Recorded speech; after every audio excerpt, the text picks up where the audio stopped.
पंदरमी जून आसपास राज्य में ચોમાસાનું થઈ શકે છે આગમન। તો आज અમરેલી, ભાવનગર, બોટાદ સહિત દક્ષિણ ગુજરાતમાં ગાજવીજ સાથે હળવાથી મધ્યમ વરસાદની આગાહી।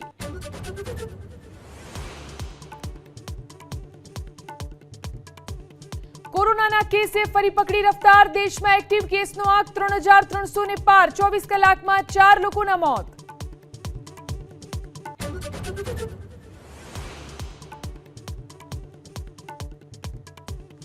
કડી અને વિસાવદર વિધાનસભા બેઠકની પેટા ચૂંટણી માટે આજે ભાજપ કોંગ્રેસ જાહેર કરી શકે છે ઉમેદવાર। કાલે ફોર્મ ભરવાનો છેલ્લો દિવસ।